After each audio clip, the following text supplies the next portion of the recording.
INFP 和 INFJ 反复横跳背后的8个本质区别。1、节奏感差异。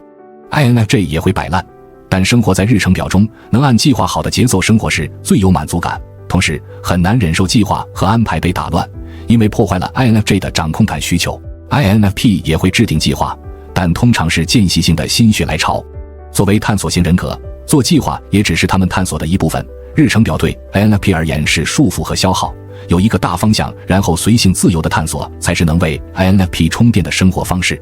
2、交流方式差异。 INFP 更能在开放性交流中获得有效充电，在发散式交流和探讨中被赋能。因为开放和发散是发现更多可能性的必要，能充分满足 INFP 的好奇心和探索的本性需求。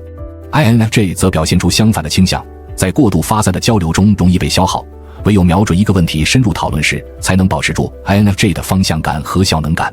因为 INFJ 的核心需求是满足于找到确定答案的结果，而非 INFP 那样满足于探索答案的过程。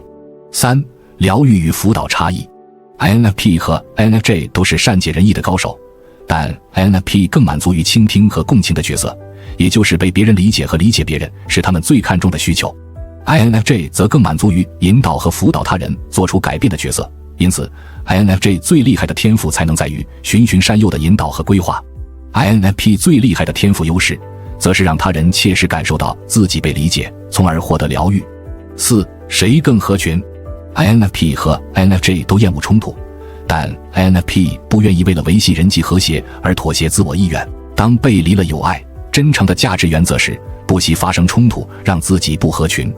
INFJ 也信奉友爱和真诚，但他们将和谐人际作为核心交际原则。因此，为了维系哪怕只是表面的和谐， INFJ 可能不惜牺牲自我需求，即使心里并不乐意，也会尽可能让自己看起来合群。5、谁更擅长维系人际关系。 INFP 和 INFJ 都是内向型人格，都依赖被动社交，但 INFJ 更满足于记住对方生日、纪念日以及不定期主动联系和走访亲朋好友， INFP 则通常是靠亲朋好友主动联系和维系。6、及时需求差异。 INFP 持续的行动力特别容易受及时反馈的影响，唯有短期内取得不错的回报，才能充分照顾好内在小孩的稳定性需求，之后才愿意相信和展望未来的长期机会。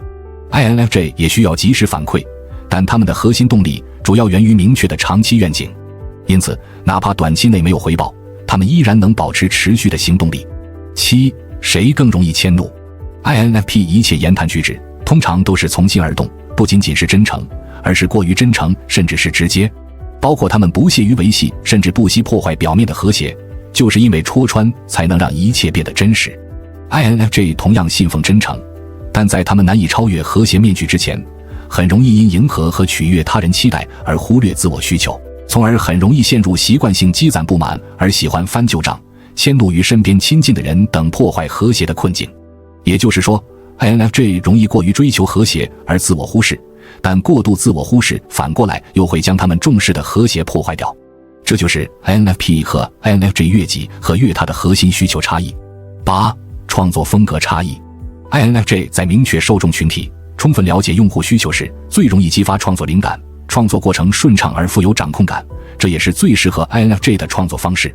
INFP 则是在明确自我需求、表达自我感受时，最容易进入尽情表达自我情感的心流状态，在自我表达的满足感中获得充电的同时，也创作出了极具个性化情感色彩的作品。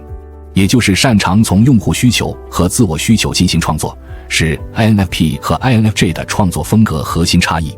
因此 INFJ 的作品富有启发和指引色彩， INFP 的作品则富有浓郁的共情属性。